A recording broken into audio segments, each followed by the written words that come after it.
Tu crois que tu lis la numérologie. En réalité, tu projettes. Je sais que ça fait mal à entendre.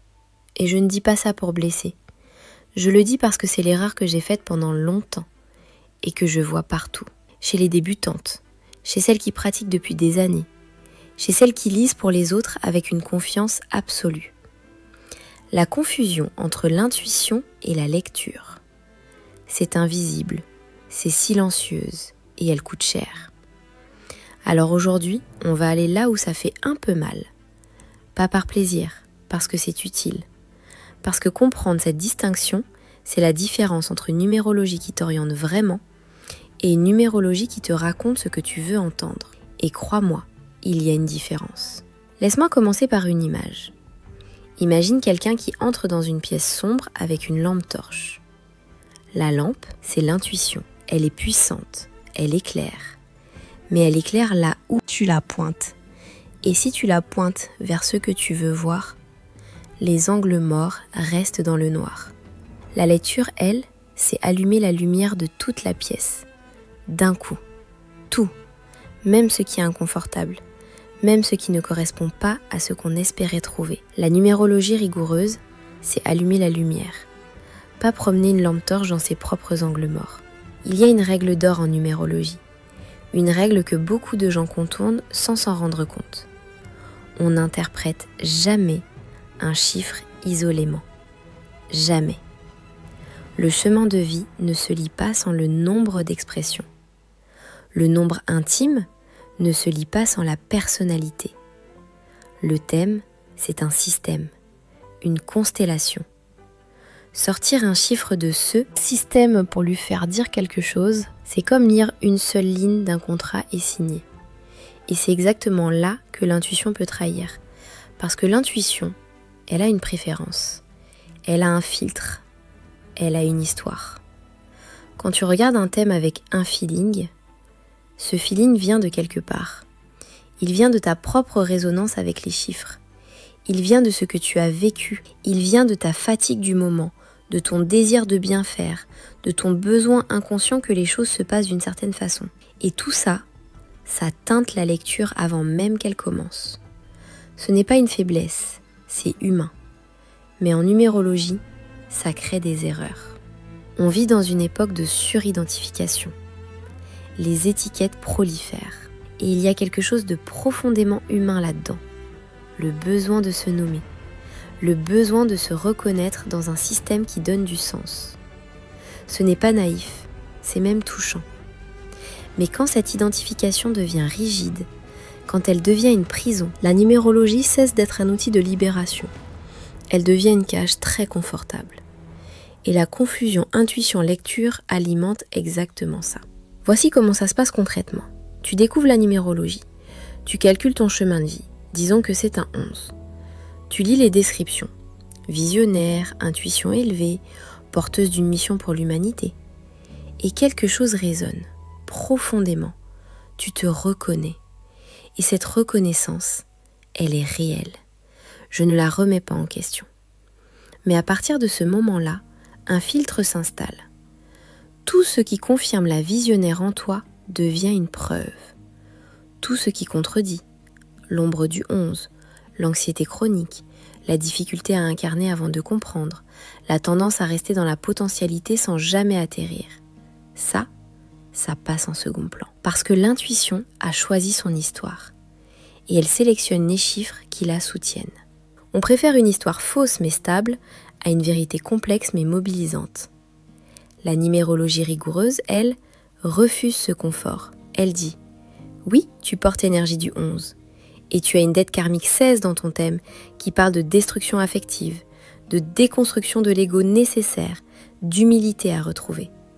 Ces deux choses coexistent. L'une n'annule pas l'autre. Elles se parlent. Et c'est dans ce dialogue-là que ta vraie lecture commence. C'est ça la précision. Ce n'est pas confortable, mais c'est puissant. Et maintenant, parlons de quelque chose qu'on aborde rarement. Le coût relationnel de cette confusion. Parce que lire le thème de quelqu'un d'autre avec une intuition non vérifiée, c'est une responsabilité immense. Peut-être la plus grande de cette pratique. Quand tu dis à quelqu'un « je vois quelque chose dans ton thème », tu sèmes quelque chose.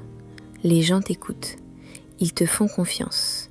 Ils ont ouvert quelque chose de vulnérable en partageant leur date de naissance, leur nom complet, leur histoire. Et si ce que tu leur donnes est en réalité ta projection habillée en lecture, tu leur donnes ta réalité à eux, pas la leur. J'ai vu des femmes réorienter des décisions de vie entières sur la base d'une lecture qui n'était que le feeling de l'interprète du moment.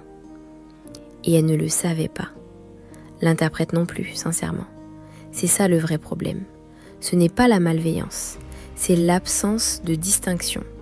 C'est ne pas savoir où finit la lecture et où commence la projection. La rigueur protège les deux. Elle protège celle qui reçoit la lecture et elle protège celle qui la donne. Parce que quand on sait vraiment lire, quand on maîtrise le système dans sa globalité, quelque chose de très particulier se passe. On devient moins certain, pas plus. La maîtrise réelle génère une humilité que la projection ne connaît pas.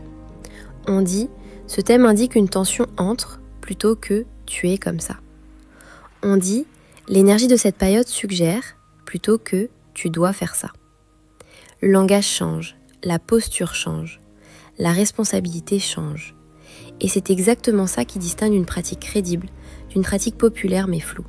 Alors revenons à la question de l'intuition, parce que je veux être complète. Est-ce qu'il y a des moments où l'intuition arrive avant la lecture ? Oui, ça arrive.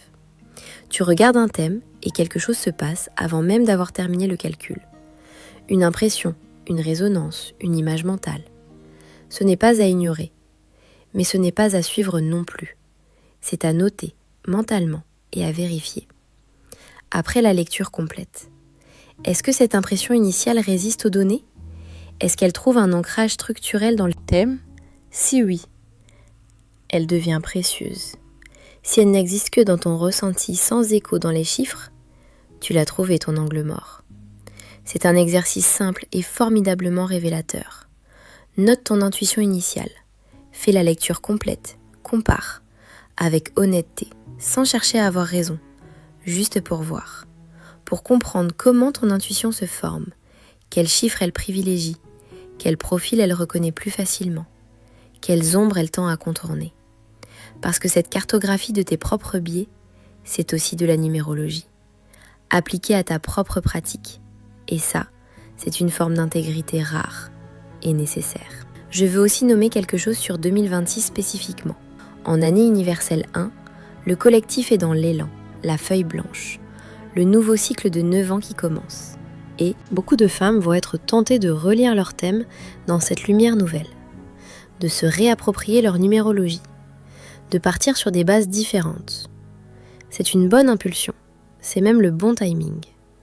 Mais si cette relecture se fait à travers le filtre de l'enthousiasme de l'année 1, si on lit son thème avec les yeux du désir du renouveau, on risque de recommencer exactement le même cycle. Nouveau cycle, même biais. La question n'est pas « qu'est-ce que je veux manifester en 2026 ?»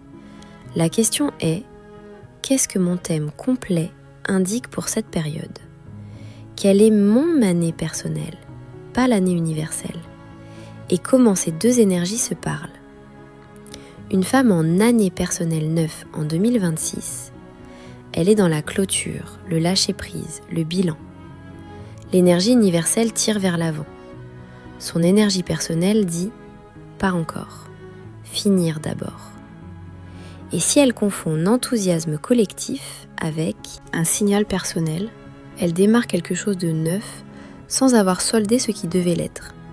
Et elle portera les séquelles de cette précipitation pendant des années. Je vais terminer avec quelque chose qui me tient à cœur. La numérologie est une discipline qui mérite d'être prise au sérieux, vraiment prise au sérieux.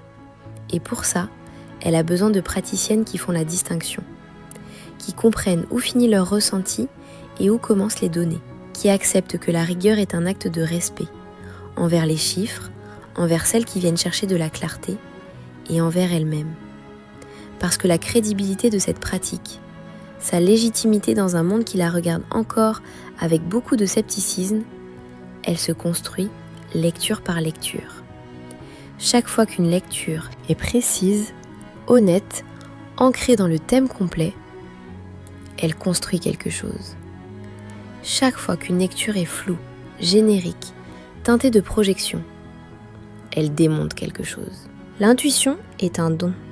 La lecture est un apprentissage. L'une sans l'autre reste incomplète. Ensemble, dans le bon ordre, elles font quelque chose de rare. Elles disent la vérité.